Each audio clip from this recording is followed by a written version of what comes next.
Hi అండి. ఈరోజు అంశం ఉషాదేవి. ఆకాశంలో సూర్యుడు ఉదయించడానికి ముందే కాంతి ఆకాశం మొత్తం పరుచుకుంటుంది. ఆ కాంతిని ఉష అంటారు.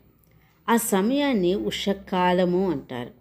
ఈ ఉషకాలం వేదం ఉష కన్యగా, అంటే ఆ కాంతి ఆ సమయాన్ని ఒక కన్యగా భావించి ఉష అనే నామకరణంతో అనేక వర్ణనలు చేయటం జరిగింది.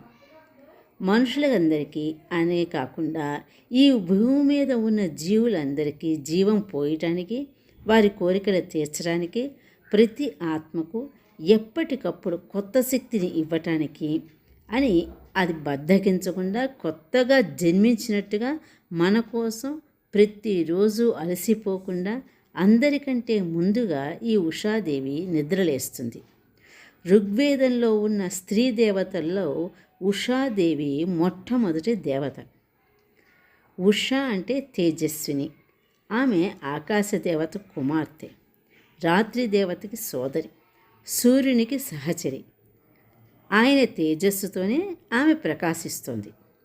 యువతి వెంట వెళ్ళే యువకునిలా సూర్యభగవానుడు ఆమెను అనుసరిస్తాడు. అంతే కదా, ముందు ఆకాశంలో వెలుతురు వస్తుంది, కాంతి ప్రకాశం. ఆ వచ్చిన తరువాతనే సూర్యుడు మనకు కనిపిస్తున్నాడు. ఉష అనే ఈ ప్రకాశం 3 కాలాల్లోనూ ఉంటుంది. ఈమె ప్రాచీనురాలు. ఉషాదేవిని గతించిన మానవులు చూశారు. ఇప్పుడు మనం చూస్తున్నాం.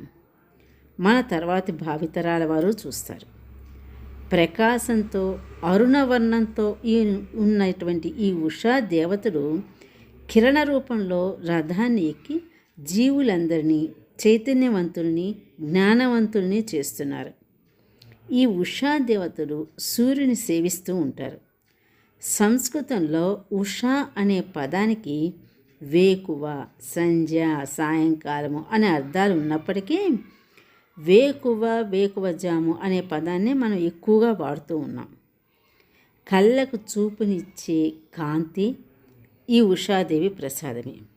ఇంద్రియాలను పనిచేసే శక్తినిచ్చేది, మనసుకు శక్తినిచ్చేది, మేధను చైతన్యవంతం చేసేది కూడా ఈ ఉషాదేవి. తెల్లవారుజామున ధ్యానించటం అన్నది చేస్తే ఇవన్నిటితో పాటు చక్కని ఆరోగ్యంతో కూడా ఉంటాం. ఆరోగ్యమే మహాభాగ్యం కదా. అలాగే దీన్ని లైక్ చేసి సబ్స్క్రైబ్ చేయటం కూడా భాగ్యమే కదా. ఉంటాను మరి. స్వస్తి.